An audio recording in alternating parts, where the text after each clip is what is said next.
Joe Varner here with Zebco Reel. This is one of my favorite reels. It reminds me of a Zebco 33 that I grew up fishing with. You probably might remember something about a Zebco 33. And today I want to talk a little bit about fishing. We're covering a story in Matthew's Gospel when Jesus calls these fishermen to leave their boats, their nets, and their fathers to follow him and learn how to fish for people. And so growing up freshwater fishing with ponds and rivers and this faithful reel, I had to learn a new skill when it came to fishing for rockfish in the Chesapeake Bay. I've got some friends at another church, and one in particular named Don. And Don, if you get to see this, I want to let you know that I'm sorry to hear about your wife. Don loves fishing. He lives and breathes hunting and fishing in addition to church. And if he's not in church on Sunday, he's probably hunting or fishing. And I got to go on a trip with Don and a charter fishing group called C4. What a great name for a charter fishing company. And I learned by fishing with this group that my Zebco reel would be no match for a 40 or a 50-pound fish. You know, I only keep 8-pound line on these strings. And could you imagine me going out on a boat trying to reel in a 50-pound fish on a Zebco 33?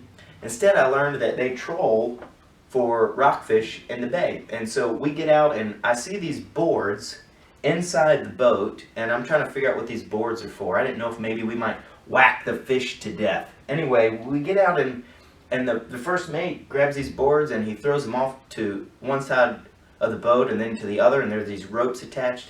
And these are called planer boards. And instead of just trolling this area for fish, you get to maximize your potential. You get to add dozens of extra line and cover a wider area with a planer board. So, when I'm thinking about what happened there in Matthew's Gospel, when the brothers James and John left not only their boat, but also their father to follow Jesus, to learn how to fish for people, there's something that they had to leave behind. And not just something, but someone. And we don't know if this is a permanent leaving behind, but for this time and this moment, there's something about Jesus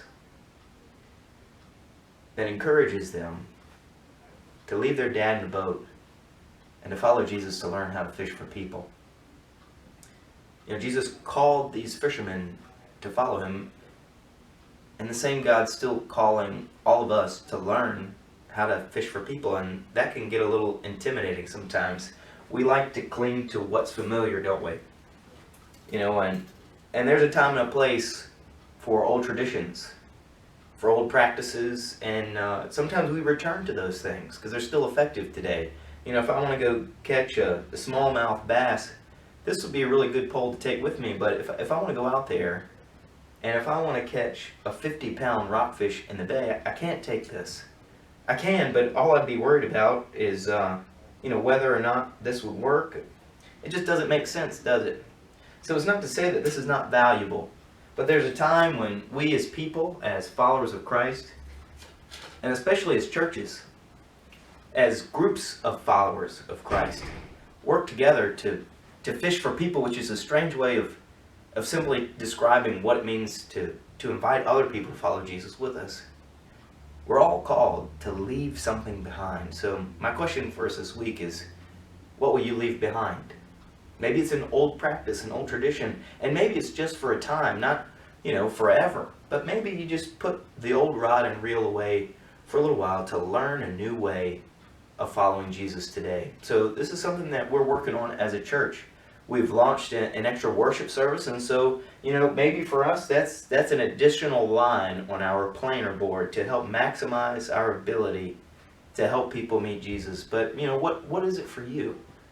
What is God inviting you right now at this time in your life to leave behind so that you can follow Jesus? You can walk with Jesus as you invite people to come alongside you so that they too can hear the same call of the same God.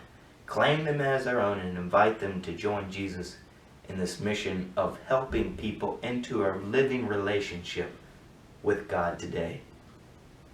So I'm going to be praying for any of you who might be watching this video, that God gives you the strength as you hear God's call, the courage to recognize what it is you need to leave behind right now, and to step out in faith and to follow Jesus as together we learn how to fish for people. Take care and God bless.